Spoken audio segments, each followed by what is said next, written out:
Hello guys, welcome back to another vlog in my channel. అందరూ ఎలా ఉన్నారండి? నేనైతే చాలా బాగున్నాను. ఈరోజు మన ఛానల్లో రెసిపీ వచ్చేసి మురుకులు. సో ఎప్పుడు చేసుకునేలా కాకుండా కొంచెం డిఫరెంట్గా క్రిస్పీగా ఎలా చేసుకోవాలో చూపిస్తాను, చూసేయండి. ఈ మురుకులు చేయడానికైతే నేను ఓన్లీ బియ్య పిండిని యూస్ చేస్తున్నాను. ఫస్ట్ అయితే మనం తీసుకున్న బియ్య పిండిని మంచిగా జల్లెడ పట్టేసుకోవాలి. మనం ఏ పిండి వంటలు చేసినా కానీ ఫస్ట్ మనమైతే ఖచ్చితంగా జల్లెడ పట్టేసుకోవాలండి. అప్పుడే అందులో ఉన్న నలకలు అయితే ఈజీగా రిమూవ్ అయిపోతాయి.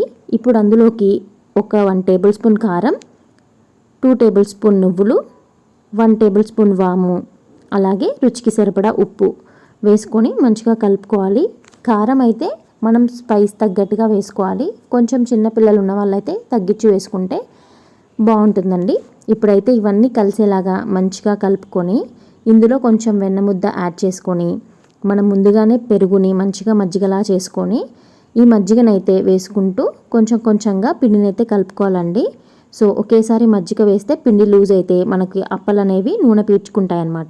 సో పిండినైతే కరెక్ట్ కన్సిస్టెన్సీలో కలపాలి. ఇప్పుడైతే మనము వాటర్ ఏమి యూస్ చేయకుండా పూర్తిగా మజ్జిగతోనే ఈ పిండిని అయితే కలిపేసి పక్కన పెట్టేసుకున్నాం అనమాట. ఇప్పుడు ఒక గిన్నె పెట్టేసుకొని దాని నిండా నూనె వేసుకొని నూనె మంచిగా వేడెక్కాక మాత్రమే మనం మురుకులు చేసే దాంట్లో పిండిని అయితే పెట్టేసుకొని రౌండ్గా చూడుతూ నేను చూపిస్తున్న విధంగా అయితే వేసుకోవాలి. ఈ మురుకులు అనేది ఒక సైడ్ వేగాక మనము ఇంకో సైడ్ కూడా తిప్పుకొని మంచిగా గోల్డెన్ కలర్ వచ్చేంత వరకు అయితే వేయించుకోవాలండి. సో ఇప్పుడైతే ఇది మంచిగా వేగింది కాబట్టి మనం తీసేసుకొని పక్కన పెట్టేసుకుందాము. సో మురుకులు చేయడానికైతే ఒక 2-3 రకాల మిషన్స్ ఉంటాయి కాబట్టి ఎవరికి అందుబాటులో ఏది ఉందో దాంతో చేసుకోవచ్చు. మనకు టేస్ట్ వచ్చేసి పిండి కలపడంలోనే ఉంటుంది కాబట్టి పిండి కలిపేటప్పుడు జాగ్రత్తగా కలుపుకుంటే సరిపోతుంది. ఇప్పుడైతే మళ్ళీ ఇంకో రౌండ్ వేస్తున్నాము. ఇది వచ్చి కొంచెం సన్న సైజ్ అనమాట. సో మనకి ఏ సైజులో కావాలంటే ఆ సైజు బిల్లలు యూస్ చేసుకొని మనము చక్కగా ఈ మురుకులను అయితే చేసుకోవచ్చు అనమాట. సో ఇది కూడా మంచిగా ఒకవైపు వేగాక ఇంకో వైపు కూడా తిప్పుకొని మంచిగా గోల్డెన్ కలర్ వచ్చేంత వరకు వేయించుకొని అయితే తీసి పక్కన పెట్టేసుకోవడమే.